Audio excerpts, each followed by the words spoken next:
అందరికీ మన్నించాలని కోరుకుంటున్నాను. ఎందుకంటే ఆలస్యంగా వచ్చిన అది చూడు, అందుకనే అంటారని క్షమాపణ అడుగుతున్నా. నిజంగా ఇప్పుడు కొత్త ఆనందాన్ని హుషారుని అయితే ఇచ్చింది. ముందుగా అందుకోరగుతు పందుకో ఈ దొంగల ధర మీద అందుకో. ఇప్పుడు ఆ దొంగను తెలవడానికి వీరన్న వాడిన గోరటెంకాయ రాసిన పాటను వీరన్న వాడిన ఆ పాటను ఇప్పుడు మన గ్రామాల ప్రజలకు అందరికీ అందించడం అవసరం. ఆ నేపథ్యం నుంచి మాట్లాడుకుంటే బాగుంటుంది అనేది ఈ వేదిక ఆ ఆలోచన చేస్తే బాగుంటుంది అనేది మా సూచన. మీరు రెండోది పాదు లేదు పంది లేదు, ఇప్పుడు మొదలు కావాలి. పాదు పంది రెండు మొదలు కావడానికి 11.5 సంవత్సరాల తర్వాత కావడం అనేది చాలా హర్షించదగ్గ కొత్త పరిణామం. నేను 3 విషయాలు చెప్పాలనుకున్నా, 30 సెకండ్లు చెప్పేస్తాను. నాగర్ కర్నూలులో 90 మంది చనిపోయారు. నాగర్ కర్నూలు, ఇక నాగర్ కర్నూలుకి సంబంధించిన అన్న కూడా ఉన్నాడు, ఇది నేను ఉండే పైన. అయితే ఆయన ఆ చనిపోయిన 90 మంది చరిత్ర ఇప్పటి వరకు లేదు. ఒక్క మహబూబాబాద్ జిల్లాలో 1000 మంది రైతులు ఆత్మహత్యలు చేసుకోరు. వివిధ కారణాల చేత చేసుకున్న వాళ్ళందరూ కూడా ఎకనామికల్ బేస్ మీద, అంటే బ్యాంకర్స్ లోన్ ఇవ్వకపోవడము, రకరకాల సమస్యలు ఉన్నాక. ఇది 2. ఇక 3వది SC/ST. తెలంగాణ మనం మాట్లాడుకున్నాం, తెలంగాణ ఇప్పుడు మాట్లాడుకుంటున్నాము. అది ఆంధ్ర ఆధిపత్యమే కాదు, అగ్రకుల ఆధిపత్యానికి కూడా వ్యతిరేకంగా పోరాటం చేసిన తెలంగాణ గడ్డ. ఆ తెలంగాణ గడ్డ ఇవాళ నూరు మూస్తుంది. ఒక బంటి మాల, ఒక సాయి కుమార్ గౌడు, ఇట్లా చాలామంది కింది కులాల వాళ్ళు ఒకరికొకరు దళితుల్ని, బీసీలని దళితులు వీళ్ళిద్దరిని ఇంకో కులపొడు చంపుతూ ఉంటే మనం మౌనం వహించడం చాలా దుర్మార్గం. మేధావులు, కవులు, రచయితలు మాట్లాడాల్సిన మాటలు మాట్లాడకపోవడం అన్యాయం.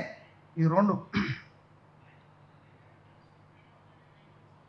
జనాభా తగ్గిందని మాట్లాడినప్పుడు కేవలం బీసీల జనాభా తగ్గిందనే మాటనే మాట్లాడినట్టు కనపడ్డది. ఎస్సీల జనాభా తగ్గింది, మైనార్టీ జనాభా తగ్గింది, ఆడవాళ్ళ జనాభా, ఇక రకరకాల జనాభా తగ్గింది. కేవలం బీసీ జనాభా మాత్రమే తగ్గినట్టు ఎక్స్పోజ్ అయింది. ఇది మనం మాట్లాడుకోవాలి.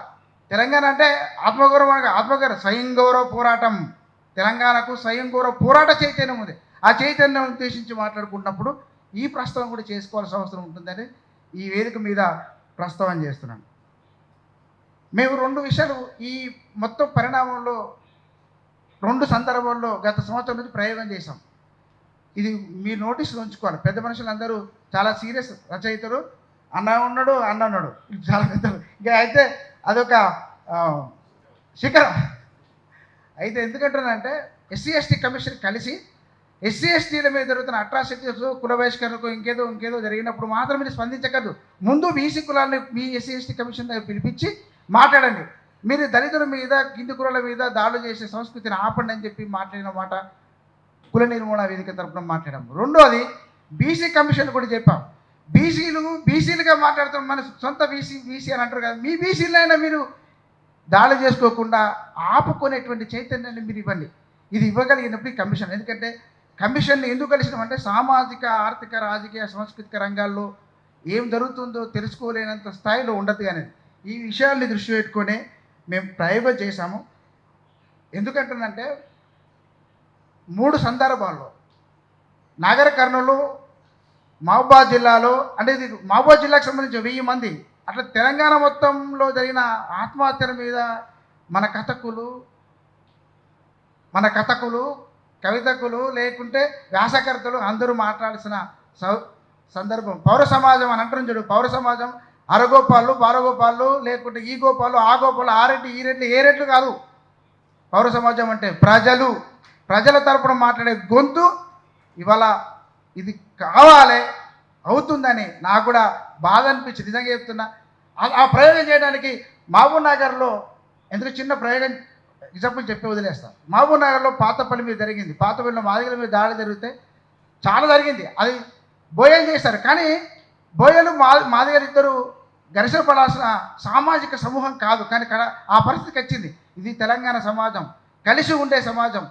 వాళ్ళ భారతదేశంలో లేక ప్రపంచంలో చాలామందికి ఆదర్శప్రాయంగా ఉండాల్సిన సమాజంలో తెలంగాణ ఉంది. ఈ తెలంగాణలో ఇట్లాంటి మారణహోమం జరగకుండా మనకు మనంగా మారణహోమాన్ని ఆపుకునే ప్రయత్నం రచయితలుగా చేయాల్సిన అవసరం ఉందని నా వంతుకు బాధ్యతగా నేను కూడా ఇందులో ఇన్వాల్వ్ కావాలని సీరియస్ సంకల్పం పెట్టుకొని కష్టమైన వచ్చిన మన్నించాలి. మరొకసారి ఆలస్యం. Thank you నాగరాజన్న. ఇప్పుడు